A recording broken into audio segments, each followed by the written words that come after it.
Greetings, my people. I wish to welcome you to a very important episode of the leadership show. I won't take too much of your time, but it is simply to address an important issue happening in our nation right now. The situation between Air Canada and its phenomenal workers, and the different responses, whether it is from the attributed ministry of the country and things like that. First of all, I was very touched because it is not just one worker who stood on the street. We have many workers of Air Canada who are standing on the street asking for a better life, and I believe it is their right to ask for a better life. Oftentimes, as travelers, we tend to take things for granted, and I've been listening to some of the responses from the travelers. It was very cute, even if it was quite painful at times. Some were able to find a way, some were very upset, but it was an eye-opener. It was an eye-opener in many ways. I remember hearing a lady saying that if she was to travel with another company, it would have been more expensive, and suddenly it struck a chord. You know, there are those who said, you know, there was nobody there to help them with what was happening. So the situation that is happening makes us realize how they are important in the little things, just as in the big things. I think it was maybe last month I was reading the report on the best airport in the world, and I was about to see that our beloved Air Canada and none of our Canadian airlines actually, I think, make it even in the top 20, not even in the top 30. So I know that the Minister of Jobs and Families, I believe, wanted them to get back to work within 48 hours, and said it's not the time, and that we have this organization who can do this and who can do that. But really, it is correct that she said this is not the time to have such things. But as well, I believe that it is the perfect time. If as a nation, Canada, we are going to redirect ourselves, whatever is going wrong in any area in the country, now is the time to put it on the table, so that whatever needs to be worked on. And I don't believe that workers are puppets, especially in the aviation industry. For the longest time, we have built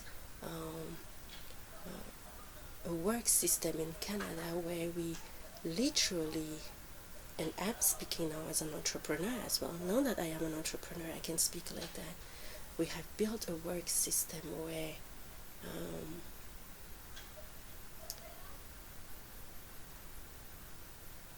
it's almost as if we think we can turn workers into puppets. Workers are not puppets. Many of the people who do that type of work, they love their work. So we cannot, in this moment, it's a very fragile situation, so we can't risk to be speaking a language of go back to work within 48 hours.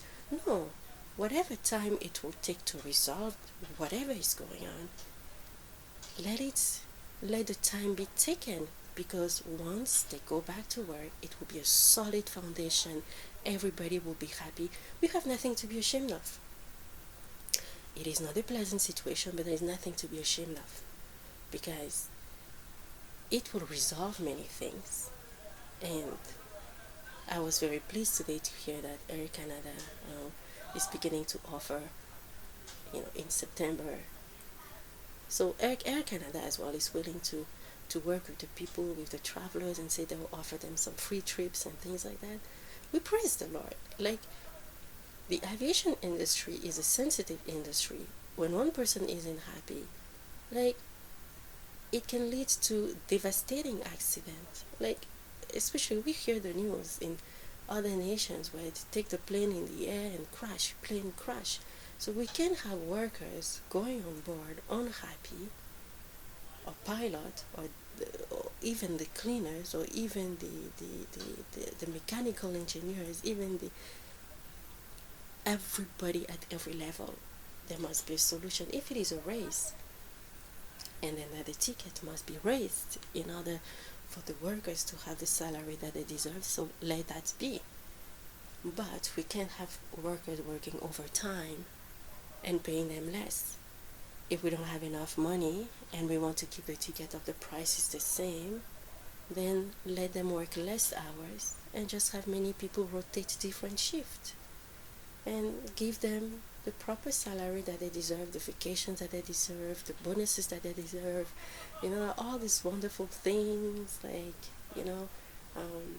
transportation, bus passes. If it is that they take buses a lot. If it is that they drive car, why not give them perks such as I don't know how that works, free gas, or maybe 1 year. I do not know, but we can do this. Like, if a country like Qatar, this is a small country in the Middle East, is the #1 airline in the world, the best airport in the world, 6,000 gardens, and I'm sure that if it is that tickets have to be raised, I'm sure the money will go back to doing many things, whether it is in the airport or in the air, in the planes for us. So at the end of the day, it's a win-win situation. Like, we can't be messing around with the life of the people. It was so interesting to hear the lady say, a customer say, if I have to fly with another company, it will be $1,300 more. Well, you know what, Air Canada, if you have to rate some tickets by $1,300 more to be at the same price with the competitors, so that workers will be paid well, let it be. And then you will have to put your stake elsewhere in order to compete. Best customer service, best meals, best this, best that. So let it be whatever it will be. And my heart goes to all the workers, and I am sorry that this is as well an embarrassing situation for our federal minister. But the reality is that in many companies, when they want to let go employees, sometimes an employee comes to work and on the same day he is let go. So today we can't blame workers if they just get up in a day, and apparently they even gave a 3 days notice. But if they get up on a day and they say, you know what, you are not listening to us, you must listen to us, things need to be better. So I am sure everything will work out super fine, and hopefully Canada, over the years to come, we will have the best airlines, the best airports, the best everything, so all the best, and thank you for listening to me on this episode of the Leadership Show.